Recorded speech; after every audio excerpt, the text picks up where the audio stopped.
ഗവൺമെൻറ്റിൻ്റെ മാർച്ചിലെ അക്കൗണ്ടിങ്ങിൻ്റെ ഭാഗമായിട്ട് പണം എടുക്കുകയും തിരിച്ചു കൊടുക്കുകയൊക്കെ ചെയ്യുന്നതാണ് സാധാരണ. ഇപ്പോൾ നിങ്ങൾ വിചാരിക്കും ലൈഫ് മിഷൻ്റെ ഒരു പോക്കറ്റ് ഒരു പൊതിയിലിങ്ങനെ വെച്ചു, പിന്നെ വേറൊരെണ്ണം വന്നൊരു പൊതിയിലിങ്ങനെ വെച്ചു, അങ്ങനെയല്ല. അവിടെ വരുന്ന പണം, ആകെ വരുന്ന പണം ചിലപ്പോൾ ഈ മാർച്ച് മാസം അവസാനം അത് റെസ്യൂം ചെയ്യുക എന്നൊക്കെ പറഞ്ഞ ടെക്നിക്കൽ കാര്യങ്ങളുണ്ട്. അല്ലെങ്കിൽ അന്നേരം കൊടുക്കത്തില്ല, ഏപ്രിൽ ആദ്യം കൊടുക്കും. അത് കൊടുക്കും എന്ന് നോക്കിയാലേ അറിയൂ.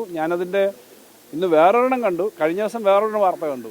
ഇന്ന് ഞാൻ ഇതിൻ്റെ അത്ര ഡീറ്റെയിൽസ് എനിക്ക് ഇല്ല. ഇത് സാധാരണഗതിയിൽ റൂട്ടീനായിട്ട് തന്നെ അവിടെ നിന്ന് ചെയ്തു പോകുന്നതാണ്. ഏറ്റവും 1100 ചില്ലാനും കൂടി വെച്ചിട്ടുണ്ട്. എന്ന് മാത്രമല്ല, AGയുടെ കണക്ക് ഇന്നലെ വന്നതനുസരിച്ച് 1,71,000 കോടി രൂപ നമ്മളിപ്പോൾ ചിലവാക്കിയെന്നാണ്. ഞാൻ അസംബ്ലിയിൽ പറഞ്ഞപ്പോൾ പ്രതിപക്ഷം എന്ന് പറഞ്ഞ് ഇത് ചുമ്മാതെ പറയുന്നതാണ്, 2 ട്രില്യൺ എന്നൊക്കെ പറയുന്നത് വെറുതെയാണ്. പക്ഷേ ഇന്നലെ വന്ന AGയുടെ കണക്കിൽ AG കൊടുത്ത പ്രാഥമിക കണക്കനുസരിച്ച് 1,71,000 ചിലവായിട്ടുണ്ട്. എന്ന് പറഞ്ഞാൽ ഞങ്ങളുടെ കണക്കനുസരിച്ച് 1,71,000 ഫൈനൽ വരുമ്പോൾ, അതായത് ഇതിൻ്റെ ഒരു കണക്ക് സെറ്റിൽ ചെയ്യുമ്പം 1,75,000 കോടിക്ക് അടുത്തേക്ക് എത്തുമെന്നാണ് ഞങ്ങൾ പ്രതീക്ഷിക്കുന്നത്. എന്തായാലും 1,71,000 കോടി കഴിഞ്ഞ വർഷത്തേക്കാളും 12,000 കോടി അധികം ചിലവാക്കിയെന്നാണല്ലോ CNAG തന്നെ പറഞ്ഞേക്കുന്നത് പ്രാഥമിക കണക്കിൽ.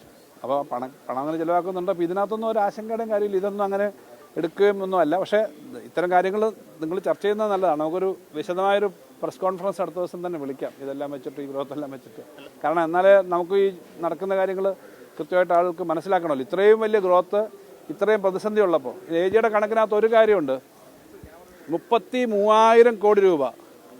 ഇവരെ പറയുക അതാണ് 33,000 കോടി രൂപയായിരുന്നു 2021 നമുക്ക് 21-22 നമുക്ക് കിട്ടിക്കൊണ്ടിരുന്ന ഗ്രാൻഡ്. പലതരം ടാക്സിൻ്റെ ഈ ഡിവിസീവ് പൂളിൽ നിന്നല്ലാതുള്ളതാണ് നമ്മൾ ഗ്രാൻഡ് എന്ന് പറയുന്നത്.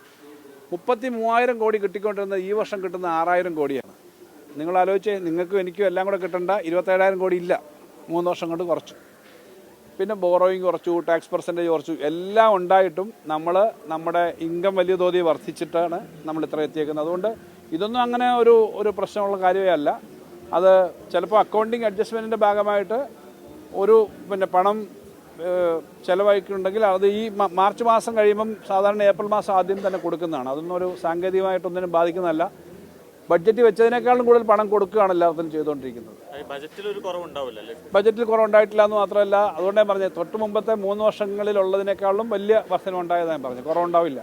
അത് അങ്ങേറ്റം കോൺഫിഡൻസോടുകൂടിയാണല്ലോ ഞാൻ നിയമസഭയിൽ പറയുന്നത്, ഇവിടെയും പറയുന്നത്. നമുക്ക് കൂടുതൽ മെച്ചപ്പെട്ട തരത്തിൽ തന്നെ മുന്നോട്ട് കിട്ടാനുള്ള പണം കൂടി കിട്ടിയിരുന്നെങ്കിൽ നമുക്ക് എത്രയോ കാര്യങ്ങൾ ചെയ്യാമായിരുന്നു എന്നുള്ളതാണ്. അത് കുറവുണ്ടാവില്ല. ഈ പറഞ്ഞ ലൈഫ് മിഷന് വെച്ചേക്കുന്നതും മറ്റു കാര്യങ്ങൾക്കൊന്നും അനുവദിച്ച് അലോട്ട് ചെയ്ത പണത്തിൽ കുറവ് വരില്ല. ഈ കേരക്കുള്ള ലോക ബാങ്കിന്റെ ഫണ്ട് അതുപോലെ വകമാറ്റി എന്നൊക്കെയുള്ള ആരോപണമുണ്ട്. ഇല്ല, കേരയുടെ ബാങ്ക് കഴിഞ്ഞ ദിവസം ഇതുപോലെ പറഞ്ഞു. ഞാനൊന്ന് പറഞ്ഞിരുന്നു, നിങ്ങളെ കേസ് വെച്ച് മുന്നേ വെച്ചാണ് കണ്ടത്, ഇറങ്ങി കമ്മിറ്റി കഴിഞ്ഞ് വരുമ്പോൾ. കേരയുടെ പണം വാസ്തവത്തിൽ മാർച്ച് മാസം വന്നത് ഏപ്രിൽ മാസം, അത് ഈ വാർത്ത വരുന്നതിന് മുമ്പ് തന്നെ അത് അക്കൗണ്ടിലേക്ക് പോയി കഴിഞ്ഞു. ലോകബാങ്കിന്റെ സഹായം എന്നൊന്നുമില്ല നമുക്ക്. നമ്മൾ ആ ബോറോയിങ് നമ്മൾ എടുക്കുന്നു, അത് ബന്ധപ്പെട്ട വകുപ്പുകൾ കൊടുക്കുന്നു, നമ്മൾ തന്നെ തിരിച്ചടക്കുന്നതാണ്. അപ്പോൾ അതിനകത്ത് ആ പണം പോയിട്ടുണ്ട്, അതിനകത്തൊന്നും അങ്ങനെ ഇല്ല. അപ്പോൾ ലോകബാങ്ക് വല്ല ചർച്ചയ്ക്കും വരുന്നതായിരിക്കും, അല്ലാതെ ഇത് സൗജന്യമൊന്നും അല്ല. നമ്മളെടുത്തേക്കുന്ന ലോണാണ്. ആ ലോൺ ഞാനീ പറഞ്ഞതാണ്, നിങ്ങളുടെ പോക്കറ്റിൽ 1000 രൂപ വെച്ചേക്കുമ്പോൾ 100 രൂപ ഇതിന് 100 രൂപ പെട്രോൾ അടിക്കാനുള്ള പൈസ ഇന്ന് പെട്രോൾ അടിച്ചില്ല, നാളെ പെട്രോൾ അടിക്കത്തുള്ളൂ. ആ 100 രൂപ ചിലവായി പോയി. വേറൊരു 100 രൂപ നോട്ടാന്ന് പറഞ്ഞതുപോലെ ഉള്ളൂ ഈ പറയുന്ന കാര്യം. ഇത് പറഞ്ഞാൽ അവിടെ നിന്നുള്ള അക്കൗണ്ടിൻ്റെ പാക്കറ്റ് എടുത്ത് ഇങ്ങോട്ട് മാറ്റി, ഇവിടെ നിന്നുള്ള അക്കൗണ്ടിൻ്റെ പാക്കറ്റ് എടുത്ത് അങ്ങോട്ട് മാറ്റി, അങ്ങനൊന്നും കാര്യമില്ല. ഇത് കൊടുക്കാനുള്ള പണം നമ്മൾ ഈ മാർച്ച് അവസാനം കൊടുത്തിട്ടില്ലെങ്കിൽ ഇപ്പോൾ കൊടുക്കും. അത് വെറും സിമ്പിൾ അക്കൗണ്ടിങ് കാര്യം മാത്രമാണ്.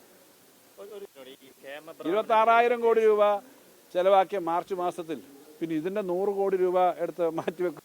26,000 കോടി രൂപയാണ് മാർച്ച് മാസത്തിൽ ഏകദേശം ചിലവാക്കിയത്.